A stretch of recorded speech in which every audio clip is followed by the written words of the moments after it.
All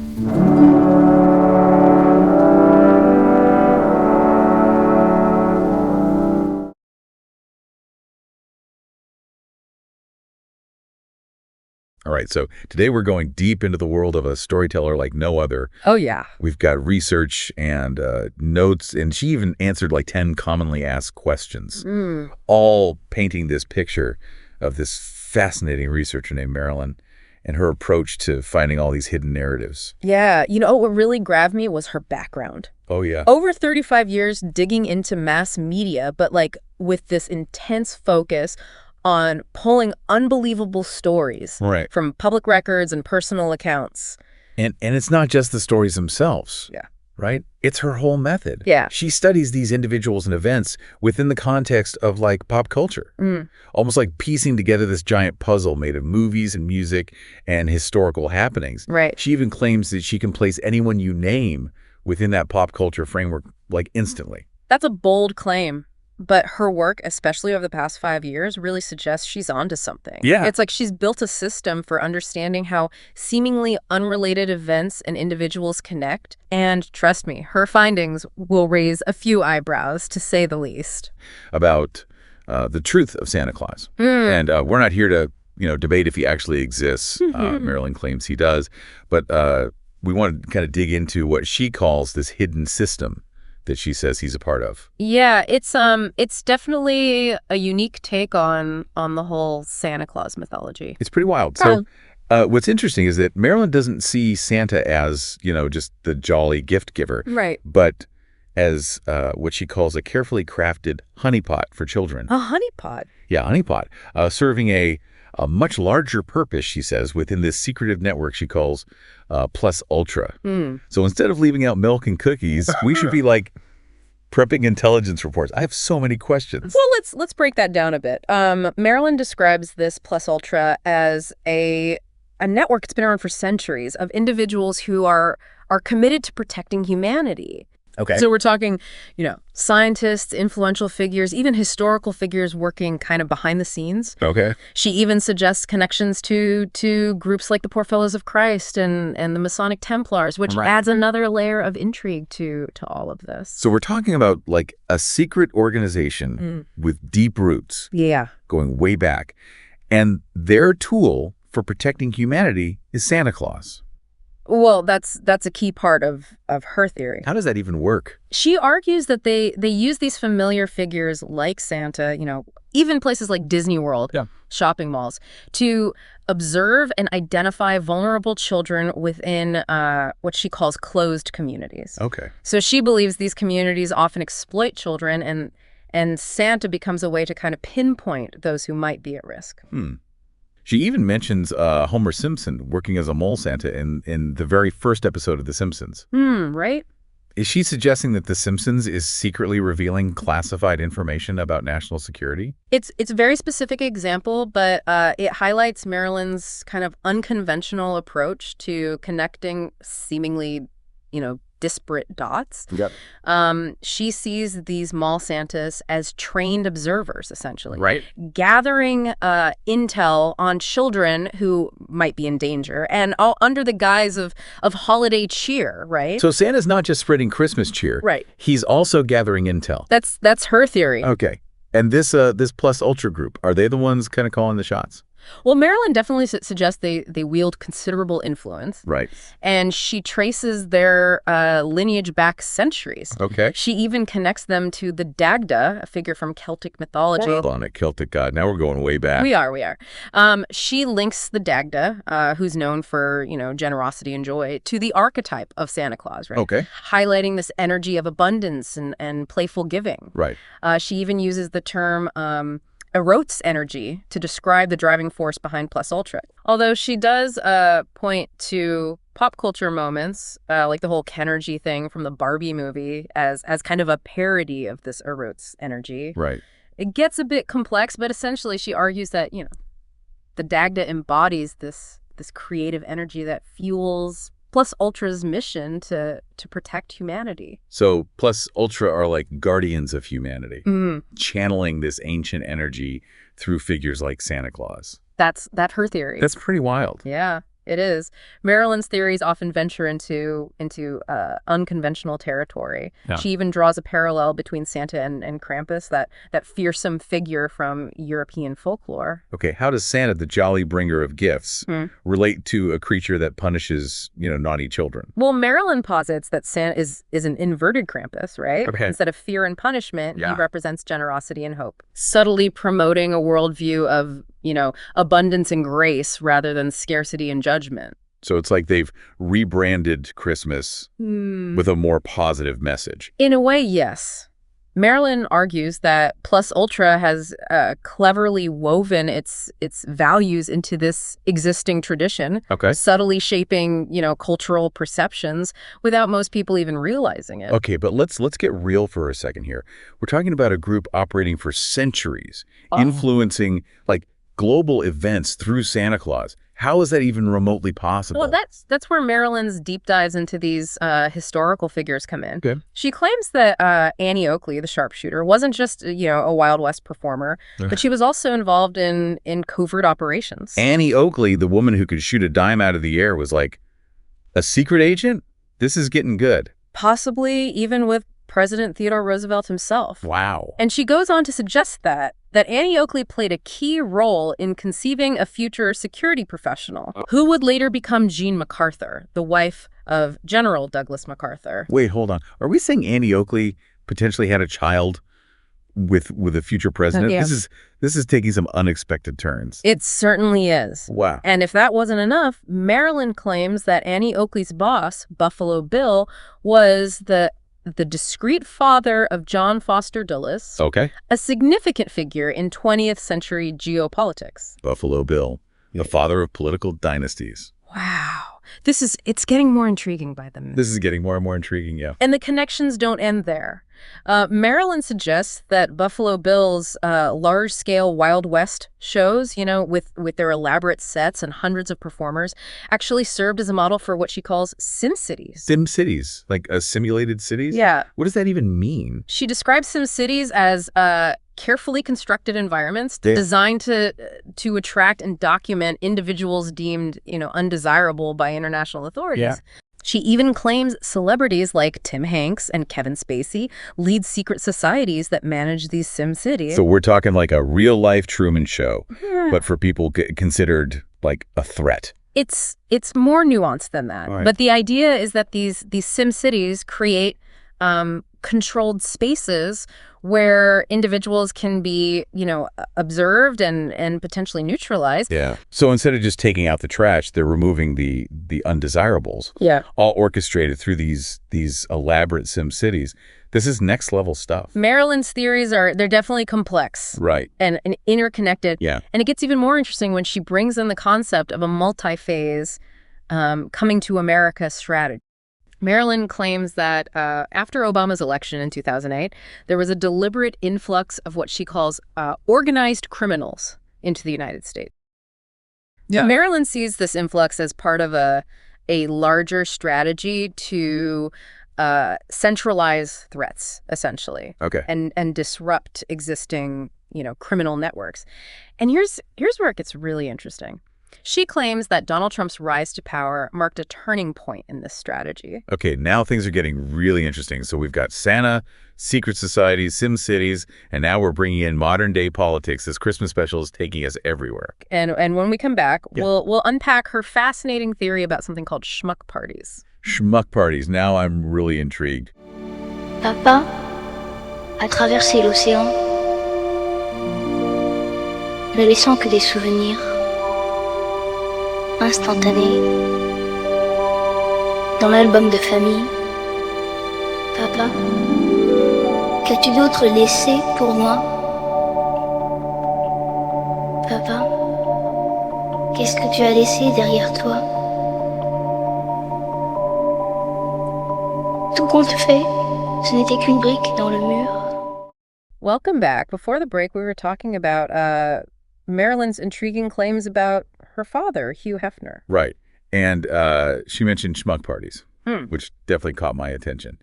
What exactly are those and how do they fit into all this? Well, Marilyn describes schmuck parties as gatherings orchestrated by individuals like Hefner and Bob Hope, often involving celebrities and powerful figures. And she suggests these parties weren't just, social events, but carefully constructed operations to identify and manage individuals with dangerous fetishes, predatory behaviors. So it's like a trap, using, the allure of celebrity and exclusivity to lure these individuals into a controlled environment. Precisely. Yeah. Marilyn suggests these gatherings were a form of intelligence gathering, a way to observe and potentially neutralize, those who posed a threat. And she links this directly to Little St. James Island, the location associated with Jeffrey Epstein. It's starting to sound like a real-life spy thriller. Marilyn claims that Ghislaine Maxwell played a key role in luring individuals to that island, using the promise of a new world order. Yep. Connections to powerful figures like Prince Charles as bait. So they're dangling this idea of joining like an exclusive club. But in reality, it's a way to trap them. That's Marilyn's theory.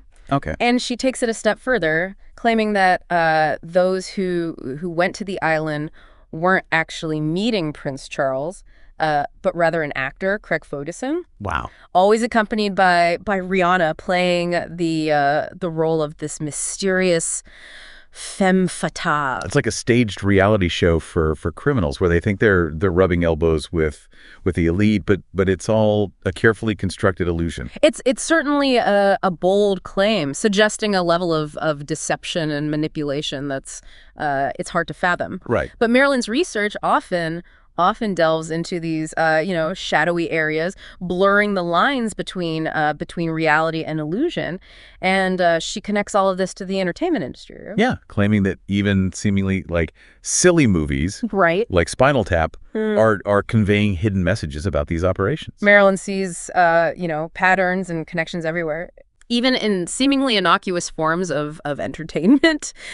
And she specifically points to Spinal Tap, directed by Rob Reiner, Okay. starring Christopher Guest and Jamie Lee Curtis, as a film that subtly discloses a hidden system of exploitation and abuse. Hold on. Spinal Tap. The mockumentary about a clueless rock band. What could that possibly have to do with a global security operation? Marilyn argues that nothing in popular culture is random. Okay. She sees these films as a form of disclosure under the radar. So Spinal Tap is like a coded message about the dark underbelly of this hidden system. That's Marilyn's interpretation. Okay. And it gets even more intriguing when she brings in the phrase, the cake is a lie, a popular meme from the video game portal. Okay, now we're going from classic rock to video games. Right. This deep dive is taking us on quite a journey. Marilyn believes the phrase, the cake is a lie, represents a vast system of illusion and manipulation. Okay. Using, media, deepfakes, carefully crafted narrative to create a carefully constructed reality. So we're all living in a simulation where nothing is what it seems. It's not quite the Matrix, but Marilyn suggests that we're constantly being influenced and manipulated in ways we don't even realize. She even brings in the concept of a ghost army operating behind the scenes to shape perceptions and influence events. So we've got Santa Claus to secret societies, simulated cities, and now a ghost army controlling the narrative. Marilyn's theories they're certainly complex and multi-layered. What? But what's fascinating is that she doesn't just present these claims as fact. Okay. She encourages people to do their own research to connect the dots for themselves. So she wants us to be skeptical, but also curious and open-minded. It's a delicate balance. It is, yeah. And it brings us to another intriguing aspect of Marilyn's research. Her focus on individuals she calls Steves. Skeeves. Yeah. Is she talking about a specific person named Steve, or is this like some sort of code word? Marilyn highlights the role of Steve in popular culture, particularly characters played by Steve Carell, as representing a modern day embodiment of Saint Stephen. Okay, so Steve Carell from The Office is a secret symbol for Saint Stephen. It's getting a little wild. Marilyn believes these Steves are part of a hidden system. Individuals who take on, blame responsibility for the greater good. Okay. Often becoming the fall guy to protect others. So Steve Carell's like a secret agent for good, operating under the guise of comedic characters. It's an interesting concept. Yeah. But how does this connect to the larger narrative of Plus Ultra and their mission to protect humanity? Well, Marilyn suggests that these Steves are exemplars of Plus Ultra's values.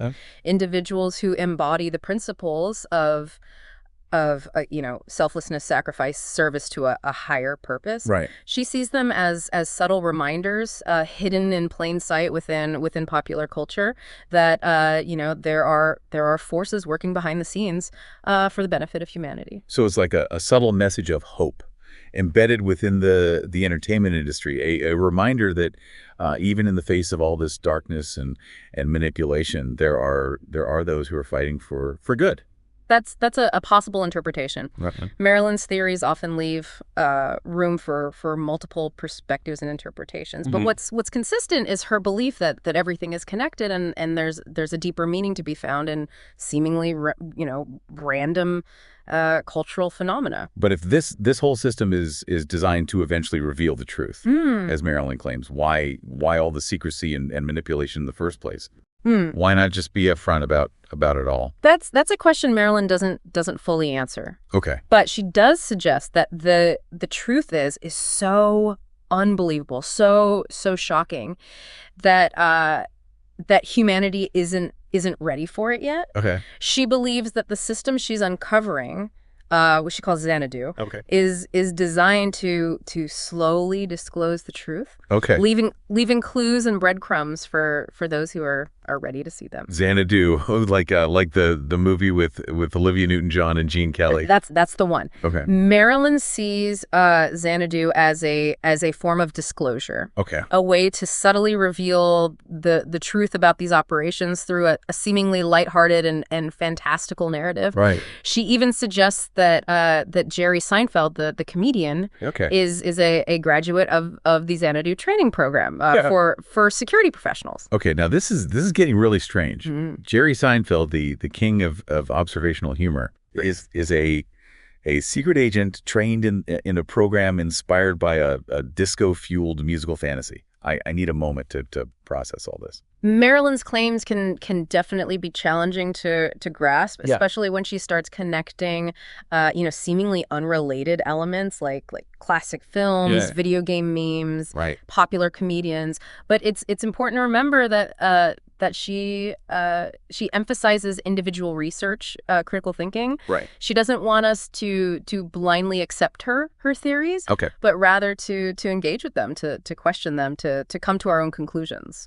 So it's like a giant puzzle, and she's giving us the pieces, but it's up to us to put them together to make sense of it all. That's a good way to put it. Yeah. Marilyn's work is less about providing definitive answers and more about encouraging a deeper level of engagement with the world around us. Right. She wants us to question our assumptions, to look for patterns. Right. To connect the dots in ways we might never have considered before. This is definitely a lot to wrap our heads around, but it's also incredibly thought-provoking. I'm starting to see the world in a whole new light. That's the power of Marilyn's research. Yeah. It challenges us to see beyond the surface. Right. To consider the possibility that there's much more going on than meets the eye. And we're done yet. Right. We've still got one more part of this Christmas special to go. I'm intrigued, but I need more details. What exactly is their end game? That's where we'll pick up in the next part of our deep dive. We'll explore Marilyn's ideas about the ultimate goal of Plus Ultra and how it all ties back to this surprising Santa story we started with. We've been talking about Marilyn's theory about Plus Ultra and this whole network she thinks is working to protect humanity. Remember how we talked about Santa Claus as a symbol of generosity and abundance, and how Plus Ultra might be using that to subtly, influence those control values? Marilyn thinks that's just one piece of a much larger puzzle. Okay, so remind me, what is that larger puzzle? What's the ultimate goal of all of this? Marilyn believes that Plus Ultra is working towards the enlightenment of humanity, She sees them as a group that's trying to guide us towards a higher level of consciousness. Enlightenment, that's a pretty lofty goal. What does that even look like in practice? Yeah, she doesn't really lay out a specific roadmap, but she does suggest that Plus Ultra uses a variety of strategies, including media manipulation and these staged events to kind of nudge humanity in a certain direction. She thinks they're trying to help us evolve, to become more aware, more compassionate, and ultimately more connected to each other and the world around us. So it's like they're trying to accelerate human evolution. But if we entertain this idea for a moment, how does Plus Ultra actually orchestrate these events we're talking about, influencing global events, shaping media narratives? It all seems so incredibly complex. Yeah, well, Marilyn thinks that their success hinges on a few key factors. One, their deep understanding of human psychology. Two, their mastery of media. And three, their vast network of influential allies. Okay, yeah, I can see how those things would be essential for pulling off something like this. But it still seems almost impossible to keep everything so secret. And Marilyn suggests that this system has been in place for a long time, shaping the events and narratives that have defined our world. Okay, so let's bring this all back to Santa Claus. How does he fit into this grand scheme of enlightenment and evolution? Right. Well, remember how Marilyn talked about Santa as the inversion of the Krampus? She believes this is a deliberate strategy to shift our focus from fear and punishment to generosity and abundance. Right. She sees Santa as a symbol of those positive qualities. That Plus Ultra wants to cultivate in humanity. Exactly. And she goes even further, suggesting that the entire Santa Claus narrative is a kind of Trojan horse. A Trojan horse? What do you mean? She thinks that the story of Santa, with its themes of giving and joy and interconnectedness, it's a way to subtly introduce these concepts into our collective consciousness. It's a way to plant the seeds of enlightenment, so to speak, under the guise of a beloved holiday tradition. So it's like a subliminal message for humanity hidden in plain sight within the Santa Claus story. Precisely. Marilyn thinks that these kinds of subtle influences, combined with Plus Ultra's other strategies, are slowly but surely moving us towards a more enlightened future. Okay. I think I'm starting to see the bigger picture here. It's still a lot to wrap my head around, but It's definitely a thought-provoking perspective. It is. And whether you agree with Marilyn's theory or not, it does raise some interesting questions about the nature of reality, the power of media, and the forces that shape our world. Absolutely. And as we wrap up this deep dive, I think it's a good reminder to be critical thinkers, to question the narratives we're presented with, and remembering that there are always multiple perspectives and layers of truth waiting to be uncovered. So as you enjoy this holiday season, take a moment to think about the symbols and traditions we celebrate. Are they just expressions of joy and goodwill? Or are they, as Marilyn suggests, part of something much larger, something more profound? We'll leave you with that question as we wish you happy holidays and a truly enlightening new year. He walks with a swagger, oh so fine. Every move he makes is like a sign. His eyes are blazing, his smile's wide. He's the one you want right by your side. He's sexy and alive. Don't you see? He's the man you want. Just believe with every step, with every stride. He's here to show you he's alive. He's got that charm, that certain glow. Wherever he goes, can start to turn, you know. His laughter echoes, his touch ignites. In his presence, everything feels right. He's sexy and alive, can't you tell? In his smoke he wears the spell. With every breath, with every vibe, he's here to show you he's alive. He's not just